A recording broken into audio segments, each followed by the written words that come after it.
Hey guys, welcome back to Open It and Play. This is Mike, and today we're going to be looking at the Kulu World skeleton. This is the night version of the Kulu World skeletons. I got these on Big Bad Toy Store when they were, I think they were like $25. They're usually $40. So I think it's maybe like 37% or something like that, 37% discount. I don't know where this company is from, and so I don't know the age recommendation for these things, but I would say that they're probably not intended for small kids. I guess we do have a little warning. It says ages 15 and up. So, you know, the materials in these skeletons might not be the safest, but we'll look at the skeletons kind of quick, but we actually have three versions. So a great part is each of these skeletons has a little stand. I bought 8 of these skeletons, 3 different types. There's actually 4 different types in the whole set, but I bought 3 types and 3 of one kind and 2 of each of the others. Is that right? No, 4 of one kind and 2 of each of the others. But I'm happy to say that the other 5 I'd already opened, and the other 5 are all really like holding up well. I've been kind of posing them and dinking around with them for a while now, and all of their stands are really, really good quality. So you will not go wrong with these stands for these figures. So if we get this guy out of the package, he's got 2 layers here. You can see this is the armor for the night version. I think the paint applications may vary on these skeletons. Some of them don't look exactly the same as the pictures do on the website, but you can see the color difference. This guy is actually more of a yellowish brown, and this guy is almost a gray. And then the last type here is another yellowish brown. I was hoping that they were all going to be the same, but when I think about it, it makes sense to have variation. I mean, different levels of decay and different conditions that the body is buried in or falling apart in. So it does make sense to actually have different situations. But let's get this guy out of here. So we'll look at the accessories first, as usual. This is kind of a hard one to get out. Okay, and we'll get these off of him. Okay, there he goes. All right, so to start with, so he has this little sash in the front. It's made of a very pliable, soft plastic and almost rubbery. And I think you can see the details there. It does have actually really good details on it.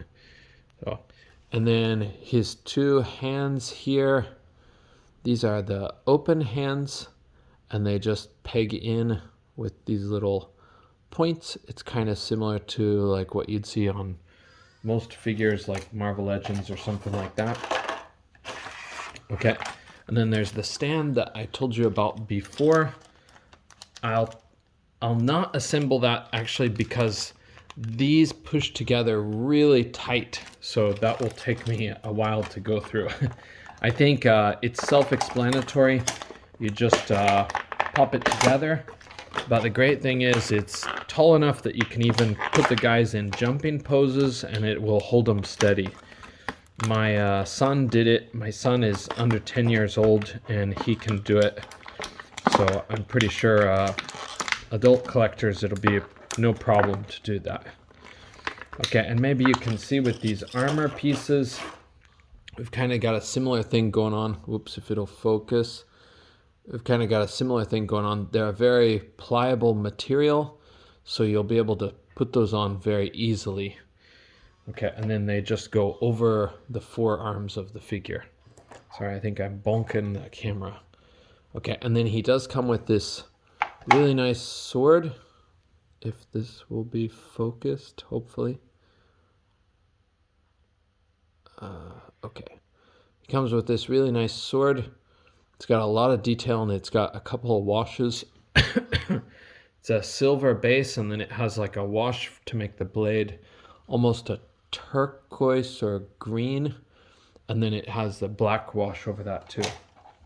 And then the shoulder pads on this knight figure, these are actually gold, or they've got gold highlights.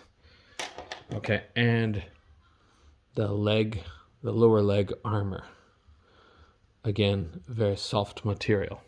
Okay, and then let's look at the skeleton himself. So this is the one that's grayer color. I'm not sure how it's going to show up on the camera, but his color is a lot grayer than the others. Okay, so the knight is the gray one. All right, and these guys have really good posability. That's something I tried to research before I bought them, and I was really pleased to see how posable they are. But if we go through the articulation, we'll do it, but we'll do a little bit quickly. So his head is on a ball joint here, and it can move around pretty freely.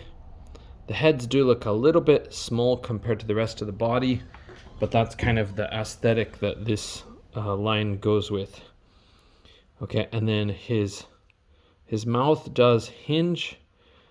I've heard that if you play with it a lot, it might become loose, but from my experience, that hasn't happened yet. So I kind of question how accurate that is.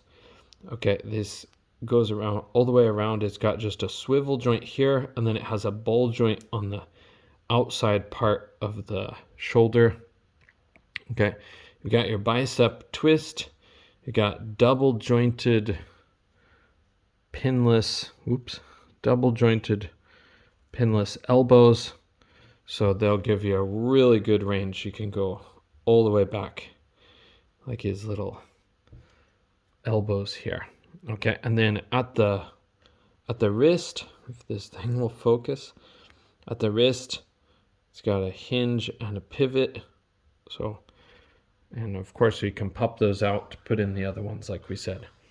Now, something that this line has that's really unique is they have a bendy joint just here on the spine. So when you put on the, oops, where'd it go? When you put on the little sash, the belt and sash, you don't want to pop this out, I've heard. I didn't actually try it, but I thought it would probably be damaging to the figure because it seems to be glued in there. But this bendy wire allows you to kind of go crazy with the posability. So it's just a single part that's bendy, but it adds a lot of options for your posability for these figures. Okay, and then what we can do if we want to put this on is you actually work one of these and you can pop out the swivel. So, but I would do it very carefully, and I would even probably heat that up before you try doing it.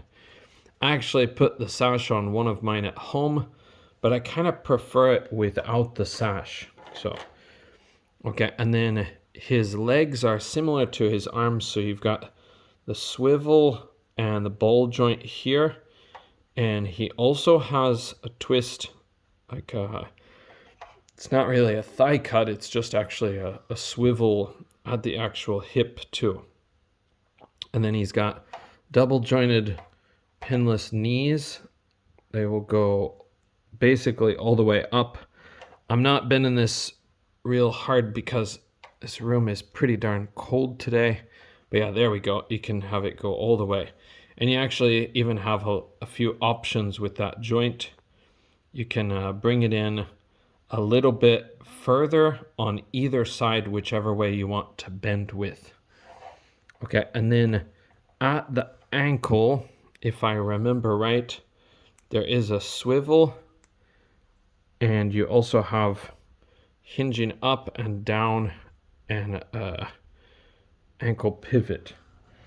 On this guy, the swivel is trying not to work, but they do have the swivel. It's just really stiff on this new figure. Okay.